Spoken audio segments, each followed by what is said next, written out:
તો આપણે આગળ જોયું સનકાદિક મુનિ અને નારદના સંવાદમાં સપ્તાહ શ્રવણ વિધિ એનો ક્રમ આવે છે.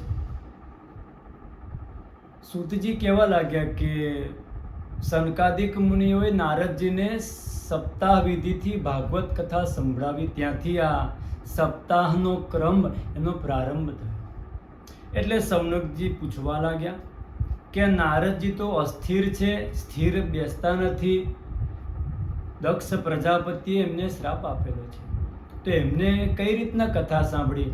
તો એનો પ્રારંભ કરતા કહે, એકદા હિ વિશાલાયામ ચત્વાર ઋષયો મલાહ સત્સંગાર્થમ સમાયાતા દદ્રુતુસ તત્ર નારદમ.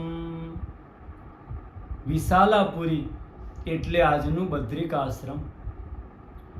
તો બદ્રિકાશ્રમમાં આ સનકાદિક મુનિઓ એ સત્સંગ માટે નીકળ્યા છે. તો સનકાદિક કોણ છે? તો ભગવાન શ્રી હરિનો પ્રથમ અવતાર સનક, સનંદન, સનાતન અને સનત કુમાર. આ કેવા છે? તો જો કોઈ કથા સંભળાવવા માટે આવે ને તો પોતે શ્રોતા થઈ કથા સાંભળવા માટે બેસી જાય, અને કોઈ કથા સાંભળવા માટે આવે તો પોતે વક્તા થઈ કથા સંભળાવવા માટે બેસી જાય. અને જો કોઈ ન મળે તો ચારમાંથી એક ભાઈ એ કથા વક્તા બને અને 3 ભાઈઓ શ્રોતા બને. સમજાવે છે કે આપણે પણ ઘરમાં થોડો કંઈક સત્સંગ કરીએ, જેનાથી ધર્મના લક્ષણ એ આપણા ઘરમાં ધીરે ધીરે વૃદ્ધિ પામે. આવા સત્સંગ માટે સનકાદિક મુનિઓ નીકળ્યા છે. સામેથી નારદજી આવતા જોયા. અને નારદજી કેવા છે? દીનમુખ દેખાય છે. એટલે સનત કુમારો કહેવા લાગ્યા, જોવે છે કે હો નારદજી આવે છે, એ તો મોટા વિદ્વાન છે, તો આપણને પણ કંઈક સત્સંગ થશે, ચાલો.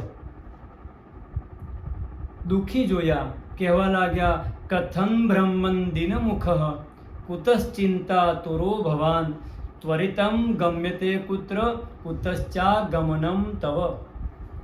આમ ચિંતાતુર થઈને તમે દીનમુખ જેવા દેખાવ છો, આવા ઝડપથી તમે ક્યાં જાઓ છો? અત્યારે તમે કેવા જ દેખાવ છો?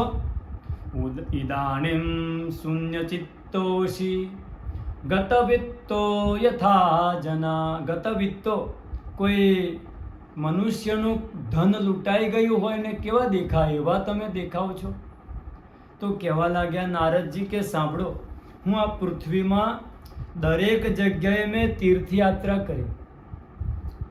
કઈ કઈ જગ્યાએ? તો પુષ્કરમ ચ પ્રયાગમ ચ કાશીમ ગોદાવરીમ તથા હરિક્ષેત્રમ કુરુક્ષેત્રમ શ્રીરંગમ સેતુબંધનમ.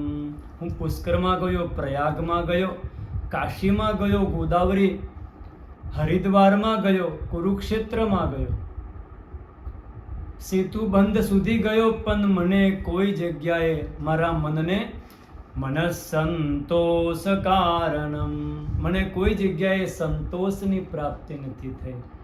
કોઈક જગ્યાએ સત્ય નથી, કોઈક જગ્યાએ તપ નથી, કોઈક સ્થાનમાં કોઈ શૌચ એ પણ નથી. સત્યમ નાસ્તિ તપો શૌચમ દયામ દાનમ ન વિદ્યતે. મને કોઈ જગ્યાએ આ દેખાતું નથી. આમ વિચાર કરતા કરતા ફરતા ફરતા હું આ વૃંદાવનમાં આવ્યો. તો વૃંદાવનમાં યમુનાના કિનારે, યમુના તટમાં આપણને ત્યાં એક સ્ત્રીને મેં રડતી જોઈ. એ રડતી સ્ત્રીએ મને જોયો, એની સાથે જ કહેવા લાગ્યા કે ભોભો સાધો ક્ષણમ તિષ્ઠ મચ્ચિંતામપી નાશય. મારી ચિંતાઓ દૂર કરો. દર્શનમ તવ લોકસ્ય, તમારા દર્શન કરવા માત્રથી સર્વથાગ હરમ પરમ, બધા પ્રકારના અઘ એટલે કે પાપ એ દૂર થાય છે. તો મને મારી ચિંતા તમે દૂર કરો. એટલે નારદજી વિચાર કરે કે તમે કોણ છો, આમ ક્યાંથી આવ્યા છો, તમારું જન્મસ્થળ કયું છે.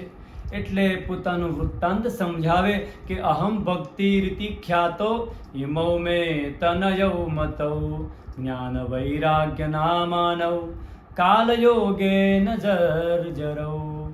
મારું નામ ભક્તિ દેવી છે. આ મારા બે દીકરાઓ છે. ઇમૌ મે તનયૌ મતૌ, એના નામ છે જ્ઞાન અને વૈરાગ્ય, જે કાલયોગના કારણે એ જર્જર એટલે કે વૃદ્ધ થયા છે ને મૂર્છિત થયા છે. એટલે નારદજી વિચાર કરે, માતા યુવાન અને દીકરાઓ વૃદ્ધ, આવું કેમ છે, શું કારણ બન્યું છે.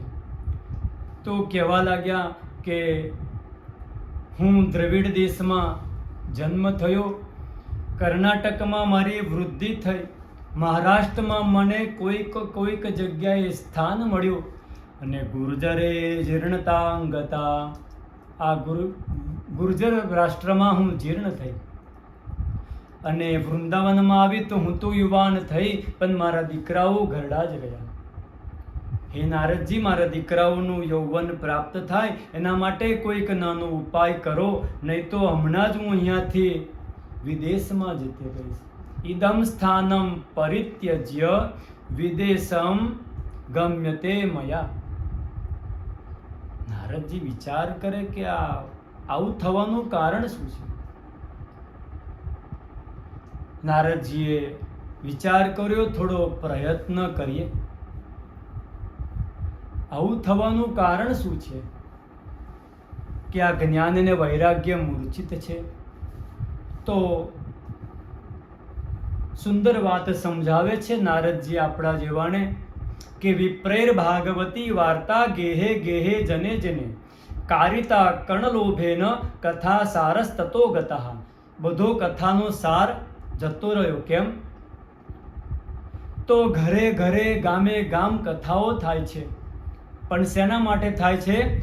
કારિતા કર્ણલોભેન, ધનના લોભથી કથાઓ થાય છે ને, એના માટે બધો કથાનો સાર જતો રહ્યો. બધા તીર્થોનો સાર પણ જતો રહ્યો. તીર્થોમાં કોણ વસે છે?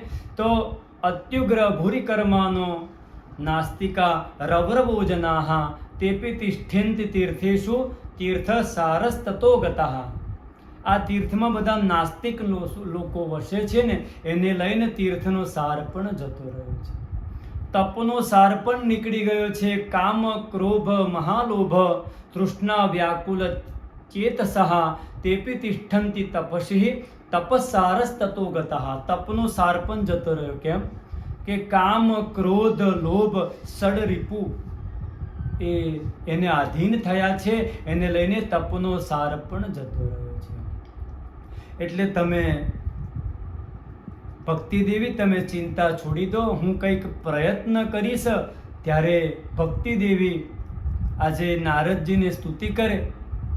જયતિ જગતિ માયામ યસ્ય કાયાદવસ્તે વચન રચનમેકમ કેવલમ ચાકલય્ય ધ્રુવપદમપિ યાતો યત્કૃપાતો ધ્રુવોયમ સકલ કુશલ પાત્રમ બ્રહ્મપુત્રમ નતાસ્મિ.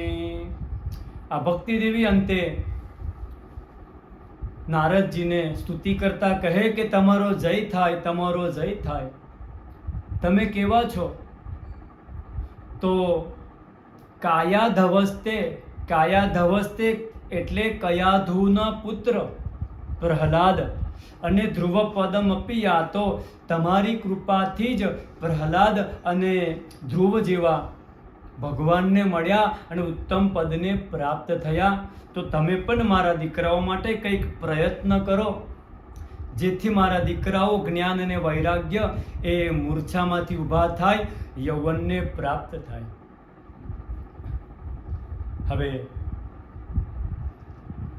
આપણે આગળ સાંભળીશું બીજા અધ્યાયમાં કે નારદજી આ બંને બાળકના કાનમાં વેદ ઉપનિષદ સંભળાવે અને એમના માટે ઉત્તમ કથાનો જે સાર છે એ સંભળાવશે.